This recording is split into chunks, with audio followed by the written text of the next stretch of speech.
Bonjour madame, bonjour monsieur, bonjour tout le monde. J'espère que vous avez eu les derniers cours que je vous ai envoyés. Ce matin, nous voici au rendez-vous, j'allais dire cet après-midi, nous voici au rendez-vous de notre troisième cours.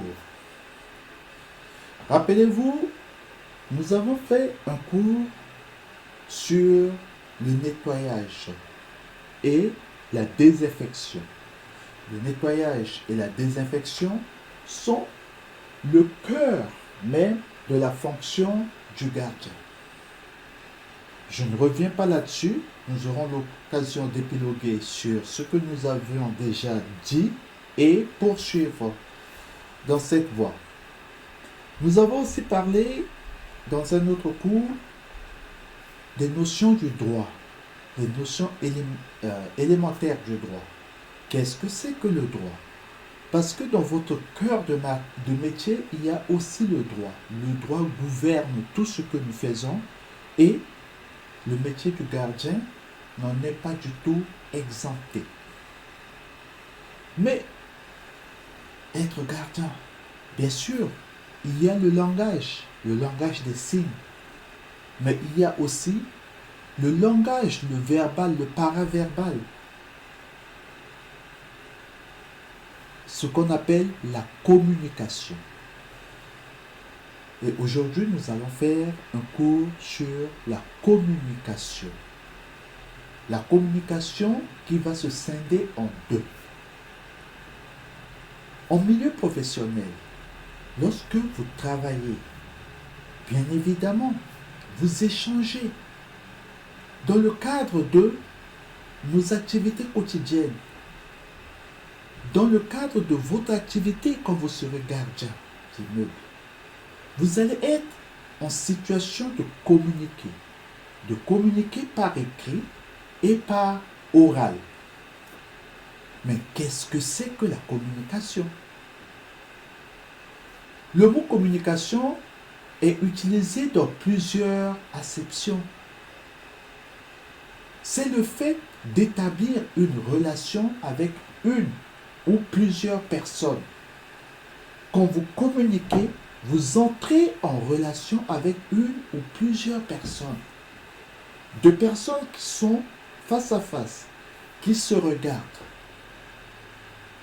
Ils peuvent communiquer rien que par le regard.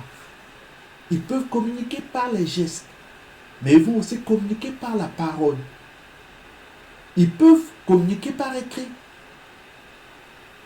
Il s'agit, même si on est face à face, il suffit d'écrire un mot. Je vais à la boulangerie, je reviens. Je fais lire à la personne qui est en face de moi et cette personne va comprendre. Du coup, qu'est-ce que je fais? J'entre en communication, j'entre en relation avec la personne qui est en face de moi. En tant que gardien, vous allez gérer des entreprises qui vont arriver sur votre site. Ces entreprises vont entrer en communication avec vous. Qu'est-ce qu'ils sont venus faire? Lorsque vous allez passer des commandes, c'est une communication. Vous leur communiquez une information pour qu'ils vous livrent, pour qu'ils viennent faire des travaux. Avec les locataires, vous allez aussi avoir une communication. Et une communication soutenue pendant toute la durée du bail. Donc, la communication, c'est le fait d'établir une relation avec un autre ou plusieurs autres. Par exemple, on entre en communication avec les adhérents d'une association. Nous sommes dans une association. Nous entrons en communication avec eux. Donc, la communication va être une action et aussi le résultat d'une action. On va dire par exemple, je demande communication des comptes rendus d'une réunion. C'est-à-dire, il y a une réunion qui s'est tenue. Et je demande la communication du compte rendu parce que moi j'étais absent. Ou je suis le président. Je demande au secrétaire général, le secrétaire général qui a pris des notes, je lui demande de me communiquer le compte rendu. Donc, c'est la chose que l'on communique. Par exemple, j'entre dans une classe, je viens chez vous, je vous dis, je viens vous faire une communication importante. Cette communication importante, c'est un message que je viens vous transmettre. La communication, ça peut être les moyens techniques par lesquels nous entrons en communication. Par exemple, on va établir une communication par courrier électronique, par WhatsApp par exemple. Donc, il est difficile de cerner un concept qui est aussi complexe sans se référer à de multiples approches. C'est pourquoi nous donnons toutes ces explications, nous donnons ces exemples. Mais qu'en est-il de la communication orale du gardien d'immeuble? La part la plus importante des échanges dans les situations de travail se fait oralement. On n'est pas là tout le temps en train d'écrire. Voyez, quand vous levez le matin, vous êtes réveillé. Combien de fois vous écrivez et combien de fois vous parlez? Je crois que la part la plus importante des échanges, ça se fait oralement. Par exemple, même si la personne n'est pas en face de nous, elle est éloignée, elle peut être à des milliers de kilomètres, on va faire un entretien téléphonique. La personne peut se déplacer devant nous à la loge, ça va être ce qu'on appelle un accueil en face à face. C'est-à-dire, le locataire, il peut rester chez lui, il nous appelle, un appel téléphonique, voilà, j'ai un problème, un dysfonctionnement dans mon appartement, est-ce que vous pouvez passer ou vous pouvez appeler une entreprise? Mais le locataire aussi peut se déplacer à la loge. C'est ce qu'on appelle un accueil en face à face. C'est la réalisation des messages qu'il peut aussi laisser sur un répondeur téléphonique. Lorsque vous arrivez le matin, vous consultez votre répondeur téléphonique.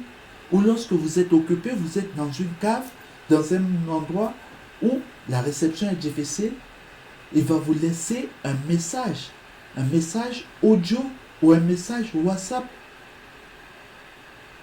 La communication, c'est aussi une prise de parole en public pour exposer ou animer une réunion. Imaginons une fête de locataires, la fête des voisins. Vous pouvez prendre la parole pour expliquer certaines choses. Vous pouvez faire une réunion avec les locataires pour leur expliquer l'avancement d'un projet de réhabilitation. La réhabilitation, nous en parlerons un peu plus tard. Donc, les situations de communication pour un gardien d'immeuble vont obéir à des règles en fonction de la situation. Il existe des techniques de communication qui ont chacune un but précis. Mais dans la communication, il faut privilégier ce qu'on appelle l'écoute active. L'écoute active, elle va permettre de créer un climat propice à l'échange. Il faut aussi privilégier ce qu'on appelle la reformulation. Synthétiser clairement ce qui a été évoqué et aussi la restitution. Cette restitution va mettre en valeur des idées que vous avez reçues. Qu'est-ce que c'est que l'écoute active? Beaucoup d'entre nous préfèrent parler plutôt que d'écouter.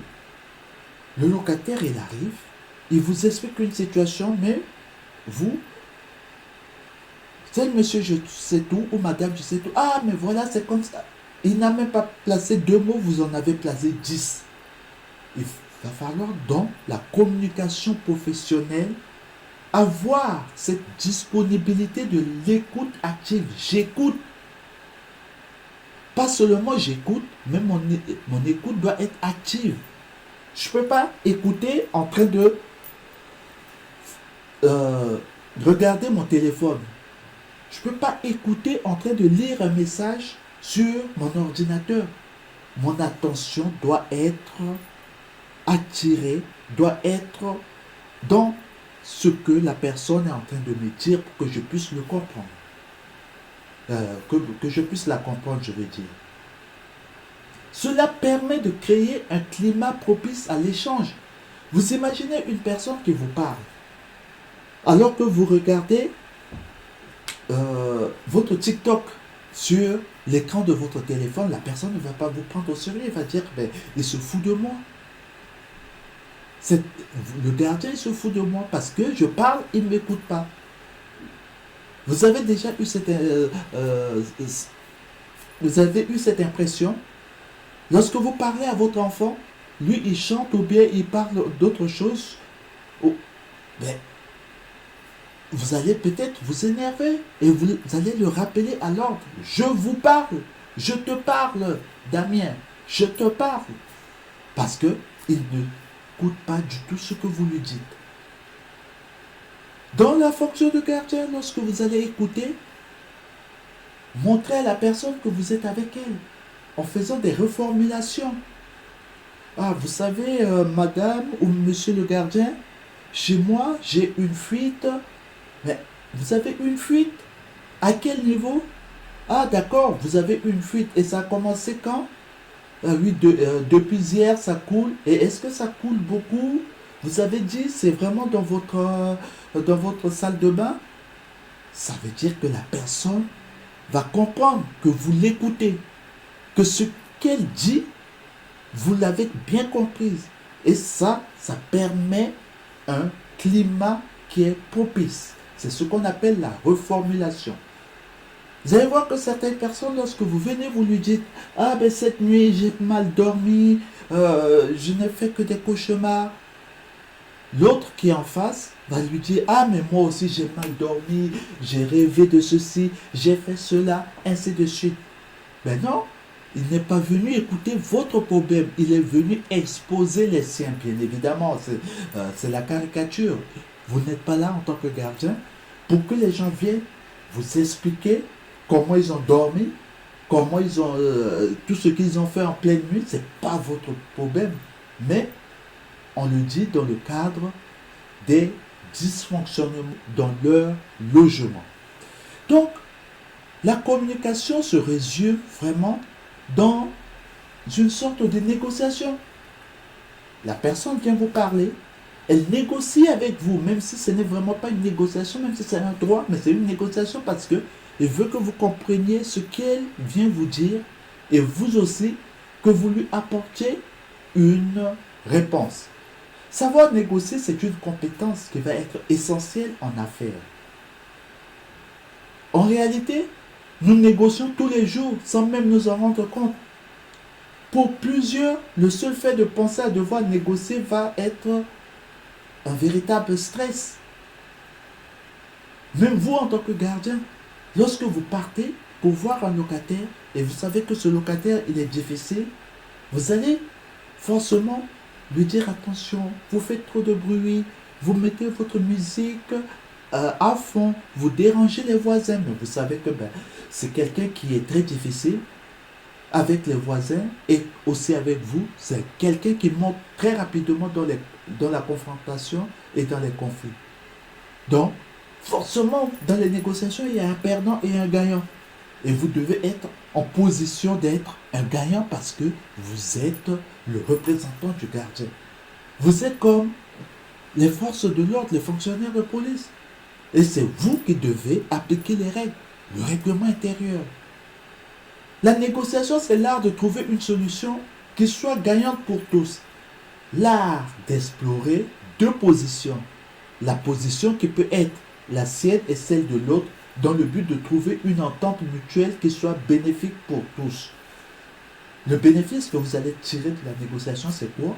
C'est le respect du règlement intérieur, que l'autre locataire arrête d'importuner son voisin avec du bruit ou en laissant son sac sur le pas de la porte, ce qui va générer des nuisances asphaltiques. Dans le cadre d'une négociation optimale, il ne devait pas avoir de perdant ou de gagnant. Ce n'est pas toujours le cas, ni l'objectif, ni l'important, c'est d'y aspirer, de faire des efforts pour y arriver. Et vous, gardiens, il faut faire cet effort-là. Vous n'allez pas sévir. Ce ne sont pas des enfants, vous allez crier sur eux, même si c'est des enfants, ils ont des droits. C'est la négociation. Parler d'une manière calme pour éviter l'escalade. Le gardien d'immeuble va surtout utiliser l'argumentation orale, qui est une technique de communication. Et cette argumentation compte 3 étapes. La préparation de l'auditoire, la construction d'un argumentaire et l'identification et le traitement des objections. Vos clients, vous les connaissez. Peut-être même si vous ne les connaissez pas, mais apprenez à connaître vos locataires. Apprenez à savoir, attention, celui-là, il est un peu difficile. Celui-là, il est... Et plus vous connaissez vos locataires, plus vous avez préparé votre auditoire. Vous savez comment vous allez les aborder.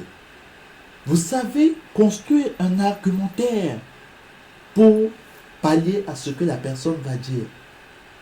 Et après, maintenant, vous savez faire preuve de cadrage et d'autorité parce que, en tout et pour tout, c'est vous qui êtes l'autorité. C'est vous qui allez faire appliquer le règlement intérieur. Donc, on doit être préparé pour comprendre l'autre partie. Le savoir, c'est le pouvoir. Et le pouvoir, c'est d'être informé.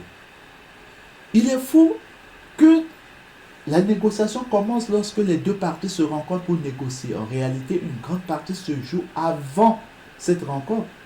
La personne vous a appelé. Vous savez ce que vous allez dire. Mais vous n'y allez pas en tant que novice. Vous êtes un professionnel. Vous savez ce que c'est que un robinet. Vous savez ce que c'est qu'une vanne d'arrêt. Vous savez ce que c'est qu'une prise téléphonique. Vous savez ce que c'est qu'un interrupteur. Et lorsqu'il vous parle d'un interrupteur, vous n'allez pas vous gratter les cheveux pour savoir ce que c'est. Mais encore, vous allez savoir ce que doit le locataire et ce que doit le bailleur. Le bailleur, par exemple, le locataire va vous appeler pour vous dire « Ah, mes prises de téléphone ne fonctionnent plus ou bien ça a été arraché. » Mais si vous ne connaissez pas votre travail, si vous ne maîtrisez pas les règles, vous ne pouvez pas lui dire que, attention, cette réparation, ce n'est pas à notre charge, c'est une réparation locative, c'est-à-dire à la charge du locataire. Ça, vous devez savoir, vous préparer avant de le rencontrer. Ou même si vous ne le savez pas et qu'il vient vous voir à la loge, dites-lui j'ai pris note et je reviendrai vers vous. Ça vous permet de réfléchir. Voyez-vous, même des professionnels du droit, tels que les avocats, quand vous allez les voir, ils ne vous donnent pas la solution directement. Dans notre cours, hier, je vous avais dit qu'on recense plus de 79 codes. Et les codes, prenez le code civil, il est plus volumineux que le Coran ou plus volumineux que la Bible. Mais vous imaginez, vous ne pouvez pas connaître tout ce qui est dans ce code-là. Ce qui veut dire que dans votre fonction de gardien, vous avez des demandes qui vont être diverses et variées. Et toutes ces demandes-là, je pense que vous n'allez pas les maîtriser. Rien que les réparations, la loi sur la réparation locative. Vous pouvez faire 20 ans en tant que gardien d'immeuble, vous n'allez pas maîtriser la totalité. Donc, il faut se préparer. Ne vous précipitez pas. Donc, la première technique de négociation, c'est de comprendre l'autre et apprendre à se mettre dans ses clous. Pour ce, il faut se préparer. Se poser certaines questions. Quelle est sa réalité? Quels sont ses intérêts? Quels sont ses besoins? Qu'a-t-il à gagner? Qu'a-t-il à perdre? Quelles sont ses motivations? Quels enjeux? Quels en sont les enjeux? Plus vous comprendrez l'autre et vous serez préparé, plus vous serez en mesure de négocier de manière optimale. Comprendre sa personnalité vous sera très bénéfique. Si ce travail est fait avant d'arriver en négociation, vous allez forcément gagner. Je vous ai dit, Il faut savoir comprendre les besoins de l'autre. Pour comprendre, il est essentiel de savoir écouter. Savoir écouter avant la négociation pour récolter les informations nécessaires et comprendre l'autre, mais également savoir écouter pendant la négociation, pendant le moment où le locataire vient vous parler, pour bien saisir le message, son raisonnement, son langage non verbal et réagir efficacement. Dans toute dynamique humaine, il y a le soi, mais il y a également l'autre et sa perception de la réalité. L'écoute active et l'empathie sont d'excellents outils, c'est-à-dire vous écoutez la personne, vous faites corps avec elle pour lui montrer vraiment que vous la comprenez, que vous êtes en phase avec ce qu'elle est en train de vivre, des difficultés que la personne est en train de traverser. Cela va être un excellent outil pour mieux comprendre l'autre. Voici quelques conseils pour développer l'écoute active en négociation. En négociation, ou lorsque le locataire vient vous voir, il faut vous montrer disponible. La disponibilité. Il faut écouter l'autre. Se montrer disponible et laisser l'autre s'exprimer sans l'interrompre. Poser des questions ouvertes et inciter l'autre à préciser sa pensée. Des questions ouvertes. Est-ce que votre fuite, si vous fermez le robinet, est-ce que ça continue à fuir? Est-ce que ce n'est pas possible de fermer en attendant et ouvrir juste au moment où vous allez prendre votre douche? Mais est-ce que ça coule en partie commune? Votre robinet, votre compteur d'eau, est-ce que ça tourne? Des questions ouvertes pour préciser la pensée, permettre à l'autre de préciser sa pensée. Mais il faut aussi apprivoiser les silences. Ce n'est pas du blablabla, il parle, vous parlez, il parle, vous parlez. Taisez-vous un tout petit peu pour l'écouter. Être attentif à son propre langage non verbal et celui de l'autre. Reformuler les propos de l'autre avec ses propres termes. Le langage non verbal, c'est les mimiques que nous avons. Quand quelqu'un vous parle et que vous avez la mine qui est renfrognée, c'est comme si vous sortez vraiment d'une salle de torture. Maintenant, il faut savoir sourire. Oh, je sais combien c'est difficile. Vous êtes sorti du lit, vous avez passé une nuit difficile, ou vous êtes chamaillé avec votre partenaire. Mais malheureusement, dans une situation professionnelle, on laisse le soi chez soi. C'est-à-dire nos émotions, nos problèmes de famille, nos problèmes avec les enfants. Malheureusement, on ne va pas déverser ça sur nos clients qui sont les locataires. L'écoute active va permettre de développer notre sens de l'empathie. Et on doit aussi savoir contrôler nos émotions. Contrôler, c'est ce que je disais tout à l'heure. Contrôler les émotions risque de ne pas permettre une négociation non contrôlée ou une négociation qui est contrôlée par les émotions risque de ne pas permettre de satisfaire pleinement les besoins de tous. Négocier avec quelqu'un qui perd le contrôle de ses émotions, quelqu'un d'agressif ou quelqu'un qui joue le martyr n'est jamais une technique de négociation qui portera fruit à long terme et finira par jouer contre nous. C'est-à-dire, ah mais je souffre, ah mais à chaque fois vous revenez me voir, à chaque fois c'est ceci, on a déjà résolu votre problème. Oui, on a résolu le problème, mais est-ce qu'en faisant autrement des techniques pour ramener la personne à comprendre? Contrôler ses émotions, c'est aussi savoir rester calme. Savoir affirmer tout en usant du calme et de la diplomatie. La diplomatie, c'est ne pas fermer la porte à l'autre en lui disant non, non, non, pas vous, encore pas vous. Ou ça peut être une personne qui est agressive. Quand vous la voyez venir, vous êtes obligé de gérer cette personne-là et savoir vraiment contrôler ses émotions.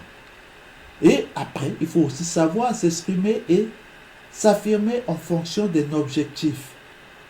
Savoir négocier, c'est aussi savoir ce que l'on veut, savoir le demander et savoir dire non quand on ne peut pas. Non quand on ne peut pas. Effectivement, vous êtes là pour des règles. C'est pourquoi je dis souvent à certains gardiens, attention, il faut rester professionnel et surtout éviter le tutoiement. Quand vous évitez le tutoiement, quand vous êtes amis à tous les locataires, forcément un jour viendra où quand vous allez dire non, ça posera des problèmes. Donc, il faut savoir être une personne qui puisse verbaliser. Donc, quand ça ne va pas, vous allez faire un état des lieux. Et un état des lieux, nous verrons plus tard que c'est une photographie. Mais vous ne pouvez pas faire une photographie et faire du photomontage derrière.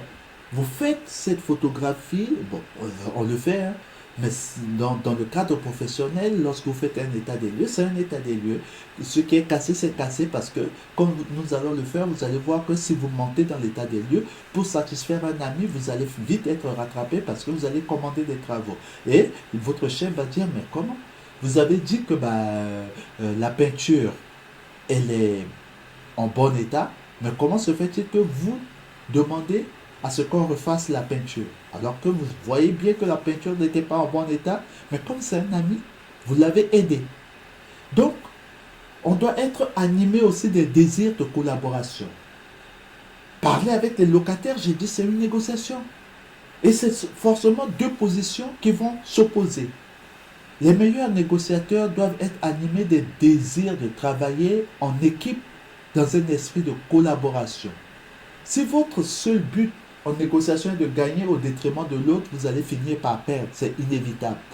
Donc, vous n'allez pas poursuivre en disant par exemple, ce locataire c'est un casse-tête. Ah voilà le moment arrivé, je fais un état des lieux, il va voir, il va payer. Non, vous devez rester équitable. Pour bien négocier, il est impératif de tenir compte des besoins de l'autre partie. C'est professionnel. Vous devez savoir influencer. Le pouvoir d'influence réside dans l'art de négocier, de persuader. Quand la personne vous dit telle chose, vous lui dites, voilà, selon les règles, c'est comme ça que ça doit passer. Donc, avoir un bon argumentaire et vous vous appuyez sur une logique qui est solide. Vous devez donc être préparé. En conclusion, les règles de la communication orale sont l'écoute active, la reformulation, la restitution. L'écoute active va être une technique de communication indispensable dans les situations d'entretien et dans toute activité de gestion de groupe ou d'équipe. Celle-ci a pour but de cerner correctement le sujet, de comprendre les arguments de l'interlocuteur, de repérer ses objectifs implicites et explicites. La reformulation d'une communication orale professionnelle est un élément essentiel de l'écoute active. Elle permet de faire la synthèse de ce qui a été dit, de vérifier que l'on a compris les attentes de l'interlocuteur et de lui montrer qu'on a entendu son argumentation. La restitution est aussi indispensable dans toute communication et va permettre de mettre en valeur les idées essentielles de la discussion en cours. La première image qu'une personne aura d'une organisation, de vous surtout, est déterminante pour la suite des relations. Ce moment est donc à privilégier. En situation d'accueil en face à face, la personne accueillie doit se sentir attendue et écoutée. L'accueillant doit être souriant, disponible, détendu, poli. Poli. Le regard dès l'arrivée du visiteur, une expression ouverte du visage, des mots de bienvenue seront déterminants pour la suite de l'entretien. La personne ne va pas arriver. Bonjour, bonjour. Qu'est-ce qu'il y a? Qu'est-ce que vous venez faire? Non, on doit être souriant. Bonjour. Prenez place. Les termes de politesse. On oublie parfois de faire asseoir notre interlocuteur. Alors qu'il y a des chaises qui sont là devant le bureau. Elles sont faites pour quoi? Pour accueillir le locataire. Vous lui proposez de s'asseoir. Vous êtes accueillant. Vous souriez. En accueil téléphonique, les règles suivantes sont généralement adoptées. Prise de ligne après 2 sonneries. Parfois, vous laissez le téléphone sonner longuement. Maintenant, en accueil, il y a 2 fois le téléphone sonne. Et là, je vais vous dire que tout le monde le sait, malheureusement. Quand vous appelez, ne quittez pas.